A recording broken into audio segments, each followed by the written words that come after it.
अस्सलामुअलैकुम फ्रेंड्स, मेरा नाम है अल्बर्ट और आप देख रहे हैं डॉग फंटम चैनल। सो फ्रेंड्स, हाजिर हूँ क्लास 3 के साथ। तो आज की इस क्लास में हम जो है कमेंट के बारे में पढ़ने वाले हैं।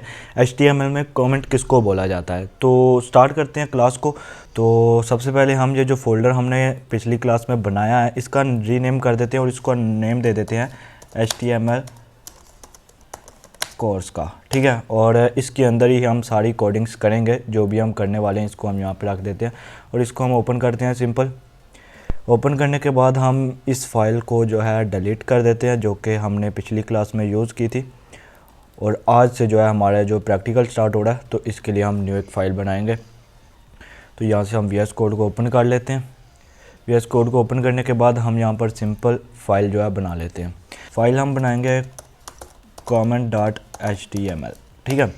तो comment.html के नाम पर हमने फ़ाइल बना दी है। यहाँ पर मैं आपको एक बात समझाना चाह रहा हूँ। यहाँ पर सिंपल हम एक्सक्लेमेशन साइन लगा लेते हैं, जिसके बारे में मैंने आपको बताया हुआ है कि इससे एक बेसिक HTML पेज बन जाता है। तो अब कमेंट क्या है? जब भी आप कोडिंग कर रहे हो ना, किसी भी बेशक किसी भी लैंग्वेज में कर रहे हो, उसमें आपको कमेंट यूज़ करने पड़ेंगे। कमेंट जो है वो ये समझो कि कोड को समझने के लिए रखे जाते हैं, ठीक है।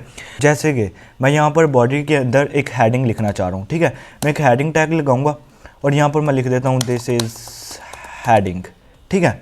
अब ये तो मैंने लिख दिया, लेकिन फ्यूचर में मुझे जब ये कोड देखना पड़ेगा तो मुझे ये तो पता चलेगा, जब एक लाइन का कोड लिखा है वो तो मुझे पता चलेगा कि ये हेडिंग लिखी हुई है और ये हेडिंग इसलिए लिखी थी मैंने, ठीक है। लेकिन जब मैंने यहाँ पर 1000 लाइन्स पर कोड लिखा होगा या 5000 लाइन पर कोड लिखा होगा, तो मैं नहीं समझ पाऊँगा कि ये मैंने लाइन किस लिए लिखी थी या ये किस लिए यूज़ हो रही है। तो उसके लिए मैं ऊपर जो है यहाँ पर एक कमेंट डाल दूँगा। कमेंट क्या डालूंगा? मैं यहाँ पर लिख दूंगा कि भाई यहाँ पर जो है ना एक हेडिंग है। ये मैं एक एग्जांपल दे रहा हूँ। हेडिंग लिखने के बाद मैं क्या करूँगा, इसको यहाँ से सिलेक्ट करूँगा। सिलेक्ट करने के बाद मैं कंट्रोल+/ दबाऊँगा और ये कमेंट हो जाएगा। ये आप देख सकते हो, ये कमेंट हो गया। अब ये जो कमेंट है ना, ये आपको वेबसाइट पर शो नहीं होगा। जब मैं अपनी एक वेबसाइट बना लूँगा, उसमें आपको यहाँ पर कहीं भी जो है वेबसाइट के इंटरफेस में ये नहीं शो होगा कि हेडिंग ऐसे करके लिखा हुआ है। ये सिर्फ कोड के अंदर शो होगा मुझे। क्योंकि मैंने यहाँ पर इसको कमेंट कर दिया हुआ है। ये मैंने इसलिए रखा है क्योंकि मैं फ्यूचर में समझ सकूँ कि मैंने ये इसके नीचे जो कोड है वो किस लिए लिखा हुआ है, ठीक है। यहाँ से अगर हम ओपन विद लाइव सर्वर करते हैं, पहले मैं आपको लाइव सर्वर का बता देता हूँ। लाइव सर्वर बेसिकली एक जो एक्सटेंशन है जो कि VS कोड के अंदर आप इंस्टॉल कर सकते हो। अगर यहाँ पर ही हम कोड को सेव करते हैं कंट्रोल+S से और इसको हम यहाँ पर मिनिमाइज़ कर देते हैं और यहाँ से इसको ओपन कर लेते हैं इस फाइल को। यहाँ से हम माइक्रोसॉफ्ट एज को यूज़ करेंगे।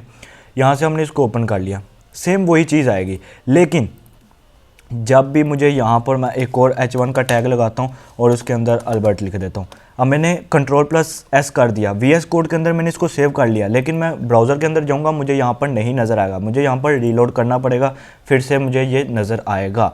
लेकिन अगर आप यही काम open with live server extension से कर रहे हो, तो आपने जस्ट यहाँ से सेव करना है, कंट्रोल+S करना है, ऑटोमेटिकली आपको ब्राउज़र पर वो इंटरफेस हो जाएगा। तो हम ये एक्सटेंशन कहाँ से डाउनलोड कर सकते हैं? यहाँ पर आपको ये 4 बॉक्स नज़र आ रहे होंगे। ये मैंने यहाँ पर होवर किया तो आपको यहाँ पर नज़र आ रहा है एक्सटेंशन साथ में लिखा हुआ है।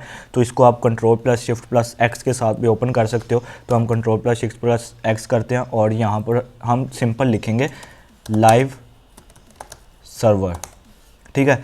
इतना लिखने के बाद आपके सामने ये पहली एक्सटेंशन आएगी। इसको सिंपल आपने ओपन करना है और यहाँ पर मेरा अनइंस्टॉल का बटन आ रहा है, आपका यहाँ पर इंस्टॉल का बटन होगा। आप सिंपल उसको इंस्टॉल कर सकते हो, ठीक है। उसके बाद आप जब भी जो है इस कोड के अंदर आके राइट क्लिक करोगे तो यहाँ पर आपको ऑप्शन मिल जाएगा ओपन विद लाइव सर्वर, ठीक है। इसको आप ओपन कर लोगे तो यहाँ पर मेरा अगेन से वो ओपन हो गया, ठीक है। यहाँ पर अगर मैं एक और H1 का टैग लगाऊँ और इसके अंदर हम डार्क लिख देते हैं और यहाँ से मैंने सिंपल कंट्रोल+S किया और मैं ब्राउज़र के अंदर गया, या ऑटोमेटिकली यहाँ पर शो हो गया। मुझे रीलोड करने की ज़रूरत नहीं पड़ी। तो इससे आप अपना टाइम बचा सकते हो, ठीक है। तो यहाँ पर मैं आपको ये बताना चाह रहा था। यहाँ से हम इन दोनों को ख़त्म करते हैं और दोबारा अपनी बात पर आते हैं। यहाँ पर मैं आपको ये बताने वाला था, ये जो मैंने यहाँ पर हेडिंग को कमेंट किया है, ये मुझे यहाँ पर आप देख सकते हो ऊपर कहीं भी शो नहीं हो रहा, सिर्फ दिस इज़ हेडिंग शो हो रहा है। क्यों? क्योंकि मैंने इसको कमेंट करके रखा हुआ है, ठीक है। तो ये कमेंट आप अपने कोड में यूज़ करोगे आगे, जब आप कोडिंग करोगे, जब आप 1000 वर्ड की कोडिंग करोगे, 1000 ऑफ लाइंस की कोडिंग करोगे, तो आपको ये कमेंट्स यूज़ करने पड़ेंगे ताकि आप फ्यूचर में जो है अपने कोड को खुद समझ सको। अपने कोड को आप खुद ही नहीं समझ सकोगे तो दूसरे क्या समझेंगे? आपने अपने कोड को ऐसे बनाना है कि दूसरे प्रोग्रामर भी समझ सके। सिर्फ ऐसा नहीं बनाना कि सिर्फ आप ही समझ सको, या ऐसा नहीं बनाना कि फ्यूचर में आप भी ना समझ सको आपने क्या लिख दिया हुआ है। आपने ऐसा बनाना है कि आप उसको समझ सको, बल्कि साथ साथ दूसरे प्रोग्रामर्स भी उसको समझ सकें। जब हम यहाँ पर ओपन करते हैं, यहाँ पर हम राइट क्लिक करके व्यू पेज सोर्स करते हैं, तो यहाँ पर हमें हमारी कोडिंग शो होगी। ये नीचे वाला यहाँ से आप जो है बोल जो ये जो है लाइव सर्वर इंजेक्ट करता है, ठीक है। यहाँ पर आपको नज़र भी आ रहा है code injected by live server, ठीक है। ये उन्होंने भी कमेंट किया हुआ है। ये सारा हमने जो एक्सटेंशन डाउनलोड किया ये उसका काम है, ठीक है। अगर आप सिंपल यहाँ से इसको ओपन करोगे तो आपको ये शो नहीं होगा, ठीक है। तो हम दोबारा से इसके व्यू पेज सोर्स पे जाते हैं, तो अभी हमें वो नीचे नहीं शो हुआ। वो जो है लाइव सर्वर की अपनी एक्सटेंशन जो है वो इंजेक्ट करती है उस कोड को। तो हम दोबारा से लाइव सर्वर के साथ ही ओपन करते हैं, ठीक है। तो यहाँ पर हम व्यू पेज सोर्स पर जाएं, तो यहाँ पर आपको नज़र आ रहा है ये हमारा HTML का बेसिक पेज आ गया, और इसके अंदर आपको ये नज़र आ रहा है कमेंट। जब भी एक प्रोग्रामर आपका व्यू पेज सोर्स करे तो उसको पता चले कि भाई जिसने ये वेबसाइट बनाई है वो एक अच्छा प्रोग्रामर है। उसको ये ना पता चले कि वो जो है जाहिल सा इंसान है, उसको तो कोडिंग ही नहीं आती, ठीक है। अभी कितना अच्छा लग रहा है, ऊपर एक मैंने कमेंट दिया, उसमें मैंने बताया कि अभी हम नीचे किसके बारे में कोडिंग करने वाले हैं। यहाँ पर आप देख सकते हो लाइव सर्वर ने जो इंजेक्ट किया उसने भी कमेंट दिया हुआ है कि भाई इसके नीचे जो है हमने लाइव सर्वर ने जो कोड इंजेक्ट किया वो है, ठीक है। तो ऐसे कोड आपका अच्छा बनता है कमेंट करने से। अब कमेंट को मैंने आपको बताया कि Ctrl+/ से आप जो है इसको कर सकते हो, लेकिन ये तो इसका हो गया शॉर्ट की, ठीक है। अगर आप ऐसा नहीं करना चाहते तो हम दोबारा से अनकमेंट करेंगे। अनकमेंट भी वैसे ही होगा और कमेंट भी वैसे ही होगा। Ctrl+/ से कमेंट, Ctrl+/ से अनकमेंट, ठीक है। अगर आप ऐसा नहीं करना चाहते तो यहाँ पर आपको नज़र आ रहा है, यहाँ पर लेस देन साइन है, यहाँ पर एक्सक्लेमेशन साइन है, और यहाँ पर 2 हाइफन्स हैं, फिर से एंड पे 2 हाइफन्स हैं, और एक ग्रेटर देन साइन है। आप इसको जो है खुद से भी डाल सकते हो। सिंपल अगर हम इसको जो है अनकमेंट करें और यहाँ पर हम वही काम खुद कर सकते हैं। यहाँ पर हम लेस देन साइन, उसके बाद एक्सक्लेमेशन साइन, उसके बाद 2 हाइफन्स, उसके बाद हम दोबारा, अभी आप देख सकते हो यहाँ पर मैंने इतना ही लगाया। अभी इसके नीचे वाला जितना कंटेंट था सारा उसने जो है कमेंट कर दिया।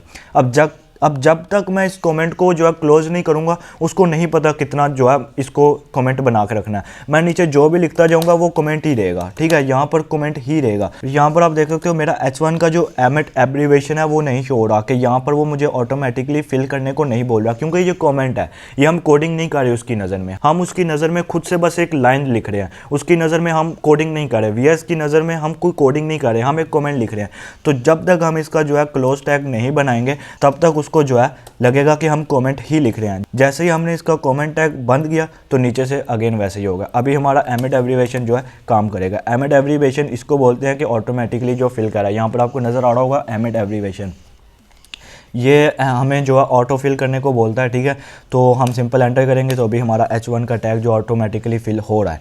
तो ये काम होता है कमेंट का। तो उम्मीद करता हूँ आपको क्लास की समझ आई होगी। मिलते हैं नेक्स्ट क्लास में। Thanks for watching, God bless you, Allah हाफिज़।